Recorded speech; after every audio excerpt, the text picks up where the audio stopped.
Ya te diste cuenta que tenés que revisarlo todo. ¿Cómo lo querés hacer? ¿Con quiénes? ¿Cuándo? Es más importante estar juntos que de acuerdo. Me parece que esa es la batalla que tenemos hoy, estar juntos. Cuídame, como un mortal me dejaré al fin atrapar en los brazos de un gigante.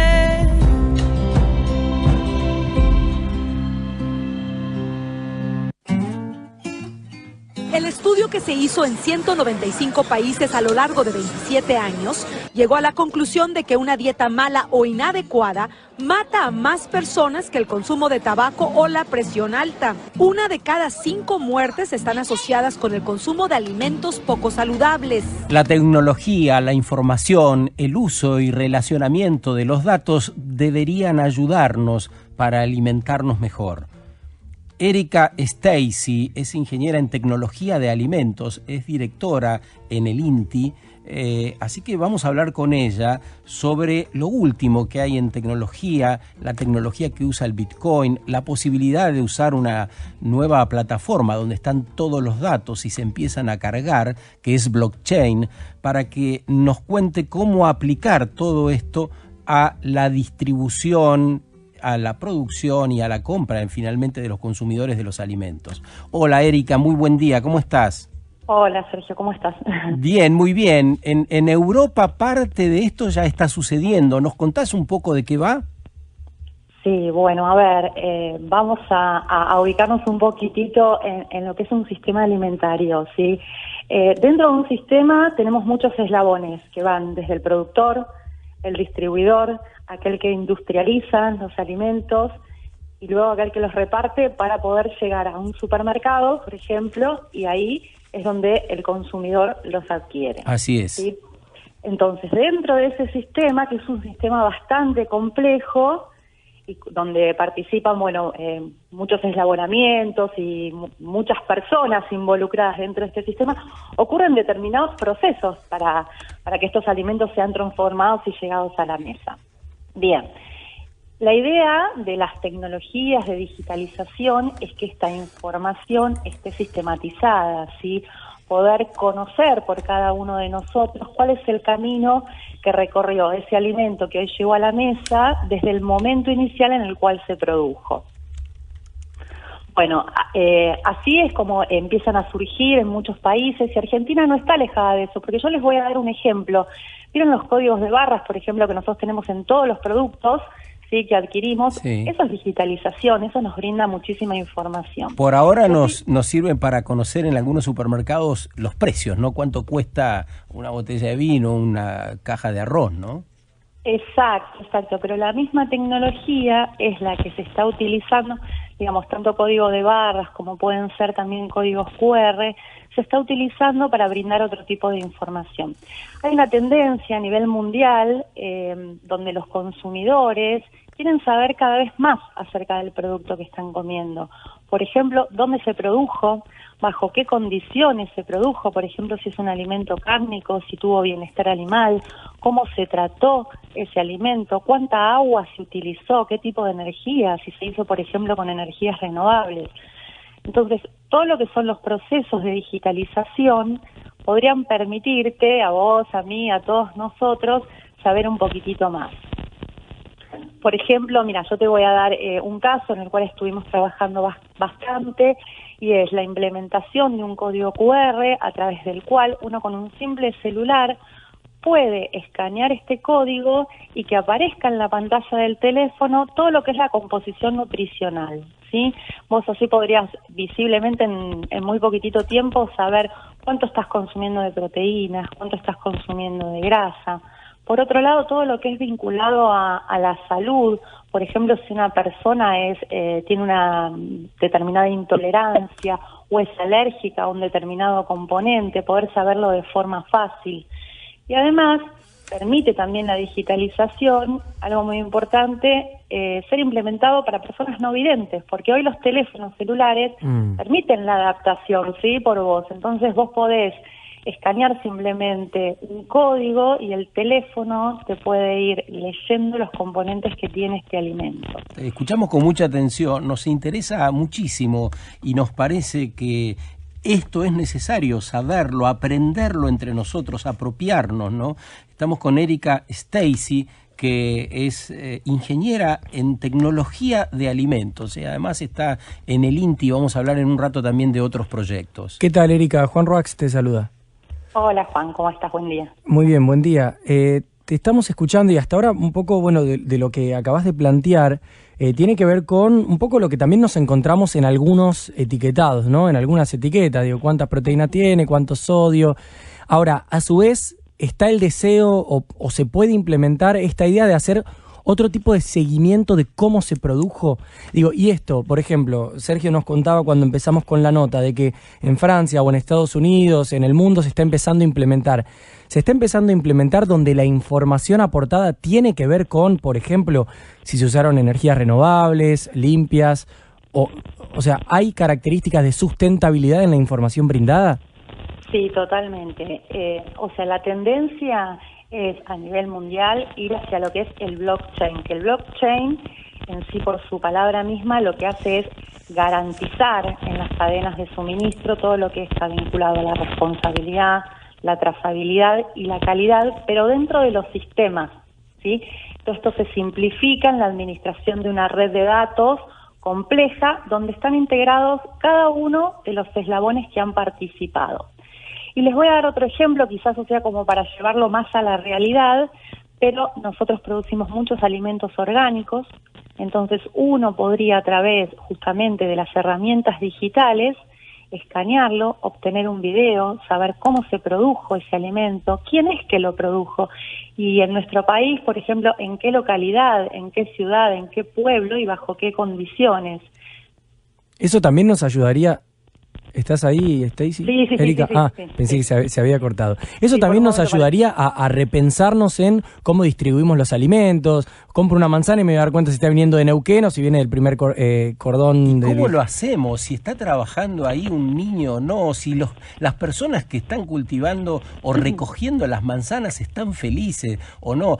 Digamos, más allá de cierta manipulación que por ahí tienen los videos. Si pensamos en términos más nobles, si nos pensamos como sociedad en términos nobles, es maravilloso poder respirar lo que estás comiendo, ¿no? Es que a eso tenemos que tender, porque el consumidor lo quiere, el consumidor lo exige, quiere saber cada vez más qué es lo que está comiendo. Y por otro lado, algo no menor, y es el consumo y el comercio electrónico, está aumentando cada vez más, ¿sí? Entonces, si nosotros no tenemos los procesos digitalizados, nos quedamos afuera. Ustedes piensan cuando hacen la compra de un alimento a través de una página de un comercio electrónico, de un supermercado, y probablemente puedan ver la imagen del producto y el precio, pero no tienen forma de acceder a las características de ese producto, a quién lo elaboró, a la composición nutricional, sí, a la detección de alérgenos, o por ejemplo si es un alimento sin TAC. Con lo que son las plataformas virtuales que hoy estamos utilizando, no lo podemos saber. Esto nos permite insertarnos en esos comercios electrónicos, donde cada vez el consumidor tiende más a simplificar su manera de adquirir las compras. Encantador lo que nos cuenta esta mañana Erika Stacey. A la pasada mencionó blockchain y dijo con naturalidad, es una red de datos. Por ahí no es necesario saber mucho más acerca de cómo se hace blockchain, cómo lo cargan. Por ahí es motivo de otra nota. Lo importante es que tengas en cuenta cuando escuchás blockchain, es una red de datos. Imagínense millones y millones de datos que pueden ser entrelazados, comparados y que fluyen y terminan desembocando en tu celular, ¿no? Datos, por supuesto, de imagen, de información, de trazabilidad. Este es el mundo en que vivimos y nos dice Erika, esta ingeniera en tecnología de alimentos, que ya está entre nosotros. Ya hay una aplicación que ha desarrollado el INTI, ¿no? Sí, por supuesto, lo hemos desarrollado y en forma asociativa con empresas que se dedican a hacer esto y que trabajan en el día a día ofreciendo este servicio a todas las empresas que lo están utilizando también. Y acá en Argentina, digo, para empezar a entender un poco más de, digo, ya está funcionando, yo puedo ir a un almacén, a un mercado y empezar a leer productos, digo, esto todavía no está sucediendo de esta manera. No, ¿En qué momento estamos? Mira, a ver, la realidad es, como esto no es obligatorio, ¿sí? Es optativo hoy, pero se termina convirtiendo en una necesidad realmente imperiosa. Entonces, son pocas las empresas que empezaron a digitalizarse. Las que más han avanzado son aquellas que exportan alimentos, ¿sí? Porque esto empieza a ser un requerimiento de los países compradores, claro, y lo tienen que utilizar. Pero a ver, cualquier producto que hoy tenga código de barras impreso en su envase puede acceder a empezar a generar y ser parte de esta red. Lo que pasa es que es un sistema en el cual se requiere que se empiecen a compartir datos, ¿sí? Porque, por ejemplo, si yo elaboro galletitas dentro de esta red, mi idea es que yo pueda compartir quién es mi proveedor, por ejemplo, de la harina, de la manteca, y así es como se empieza a generar toda esta trazabilidad dentro de la red. Empieza a ser un requerimiento de los exportadores, producir con transparencia, producir con sanidad en toda la trazabilidad del producto que hagas. Eso empieza a ser requerimiento de los exportadores, es decir, del mercado, es decir, de los consumidores, a quien le vendés. Si nos estás escuchando en algún lugar de la Argentina y producís lo que sea, es necesario ya empezarlo a hacer de un modo que pueda ser mostrado. Siempre decimos en el programa, si vos podés mostrar, podés declarar lo que haces con toda la transparencia que hace falta, bueno, ya ahí estás en el buen camino. Están trabajando también con todo esto que significa en la Argentina y en estos mercados que demandan otras cosas, con una mayor sanidad en las frutas y hortalizas. Ustedes saben que todas son rociadas, o la mayoría al modo tradicional, con pesticidas que tienen estos elementos químicos. O sea, tenés que lavar la fruta, la verdura y demás. Bueno, están desarrollando un producto en Argentina que alarga la vida de las frutas y hortalizas y contribuye a limpiarlas de algún modo. ¿Nos contás algo más de esto, Erika? Sí, por supuesto, me encanta. Soy una fanática, me puedo quedar toda la mañana charlando con ustedes. Tenés que venirte un día a la radio. Por supuesto, cuando quieran. Me empiezan a preguntar temas y la realidad que son tantos los temas con los cuales trabajamos nosotros justamente para ayudar a la industria a producir cada vez mejor y alimentos más inocuos, que podemos estar todo el día. Si te cuento sobre esto, la verdad que es sensacional, es un producto que pudimos desarrollar con el grupo de profesionales que tengo a cargo. El producto es un rociador que se rocía, soy reiterativa, sobre las frutas y sobre las hortalizas, por ejemplo, una manzana, una zanahoria, un brócoli, ¿sí? Lo rociás, lo dejás actuar durante 1 o 2 minutos, luego lo enjuagás y tu manzana, tu fruta, quedó libre de bacterias. Eso es muy importante porque se ha demostrado, y lo demostramos con los análisis que hicimos, que elimina listeria, monocitógenes, Escherichia coli, salmonela, y además hasta los pesticidas, con lo cual estás consumiendo un producto mucho más inocuo. Y si además cada uno de nosotros tenemos, digamos, esta seguridad y la prioridad de cuando adquirimos recién del supermercado o la verdulería estas frutas y estas hortalizas y las limpiamos en el momento, las guardamos en la heladera de una manera más higiénica, con lo cual se extiende la vida útil. Eso es importante porque no desperdiciamos una gran cantidad de comida que de otra manera iría a la basura. Erika, la pregunta del millón. ¿Dónde se consigue este rociador? Bueno, sí, te cuento. Recién empezamos a difundir la semana pasada. Esto es un proyecto que hicimos. Ya se lo transferimos a una empresa. La empresa es Pampa, es quien lo va a comercializar. Ellos lo van a elaborar y lo van a comercializar en 2 meses. El producto va a estar en el mercado y va a estar disponible en 2 versiones. Eso es interesante porque no es solamente pensado para el consumidor final, sino también para el industrial, para el rubro gastronómico, que en nuestro país está creciendo muchísimo, ¿sí?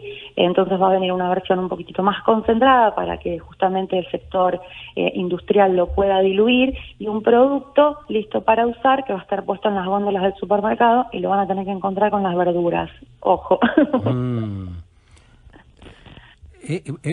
¿Van a estar en la misma góndola las verduras, decís? Y la idea es, o sea, que el producto esté disponible en las góndolas de las verduras y las frutas, sí, porque es utilizado justamente para higienizar las verduras y las frutas. Si no, uno se confundiría dónde encontrar ese producto. Claro. Ahora, lo que revela, refleja o deja interpretar la existencia de este producto y bueno, no solo el deseo de desde el INTI para crearlo, para que pueda comercializarse, sino seguramente de todos nosotros los consumidores. Digo, en un punto estamos blanqueando, o sea, de todo esto no queda duda, estamos blanqueando en un 100% que el modelo productivo es totalmente nocivo para la salud, al punto de que tenemos que crear otro producto para traer más inocuidad a los alimentos que estamos consumiendo. Es una realidad que las frutas y las hortalizas tienen pesticidas y tienen además bacterias, porque las bacterias conviven con nosotros. Ya no es más claro echarle agua, es más claro echarle rociador. Y bueno, a ver, yo no puedo evitar que una fruta te venga libre de una determinada bacteria, porque quizás la bacteria proviene de la contaminación ambiental. La idea nuestra, nosotros no trabajamos específicamente con la producción primaria, sino que siempre buscamos soluciones dentro de lo que es el eslabón de la industrialización. Sí, y trabajamos con las empresas para poder encontrar soluciones. Ojalá algún día no tenga ni siquiera que existir más eso, claro, porque podamos consumir este tipo de productos. Acá, Erika, te están escuchando muchas personas y en redes están preguntando ¿por qué será que hay empresas a las que hay que obligar, como dice Erika, a compartir información sobre sus productos? No quiero pensar, dice la oyente, sí, que hay un mercado al que le conviene que haya personas obesas e hipertensas. ¿Qué decís? A ver, y es un tema muchas veces que a algunas empresas les cuesta mucho llegar a conseguir proveedores que puedan cumplir con los requerimientos que ellos tienen. Y la realidad es que hoy el empresario y el empresario chico es muy celoso de su información y le cuesta compartirla. Viejo paradigma, ¿no? Exacto, y eso es lo que no ocurre en otros países, ¿sí? Por eso otros países han podido avanzar en lo que es compartir la información de los datos a través de las redes. Yo simplemente, o sea, quisiera dejarles un mensaje más allá de nosotros como consumidores, que somos quienes tenemos que exigir, y por eso esto ocurre, porque estamos exigiendo, y es realmente, o sea, la transformación digital es un desafío para las empresas. Y esto radica en seguir siendo competitivas, ¿sí? El mercado muestra cada vez más una extrema personalización de los productos y ofrece gran cantidad de envases, mayor oferta de alimentos y bebidas, y es el camino por el cual tenemos que recorrer, porque si no nos estamos perdiendo oportunidades de venta. Erika, para ir cerrando y para seguir conociendo un poco sobre la utilización de blockchain, esta tecnología que utiliza el Bitcoin para controlar la calidad de alimentos, ¿no? Y toda su trazabilidad, ¿es posible que venga aparejado con un proyecto de ley? Nosotros lo estamos intentando impulsar. Ya nos reunimos con diferentes interlocutores de instituciones que se ocupan de lo que son los marcos regulatorios. Argentina trabaja mucho en estos temas, a nivel Mercosur también. Hay que demostrar que las cosas funcionan, impulsarlas y empujarlas. Eso es lo que nosotros hacemos desde el INTI. Claro. Crear herramientas y luego levantarlas, impulsarlas y demostrar que en otros países, que en otros lugares ya están funcionando y que nosotros no podemos quedar afuera. Erika Stacey es ingeniera en tecnología de alimentos, directora en INTI, tiene un equipo a cargo en agroalimentos. La podés seguir en redes sociales, en Twitter, por ejemplo, es @ecstacey con Y final 1, Stacey 1. Con Y final. Y bueno, y va a venir próximamente al programa. Gracias por este rato con nosotros hoy. No, por favor, cuando quieran y encantada de compartir el espacio con ustedes. Muchas gracias. Un abrazo. Hablamos de la necesidad de producir mejor calidad de alimentos, otra calidad, de transparentar los mercados, de cómo ser mejores consumidores también. Forma parte del ADN de Sábado Verde.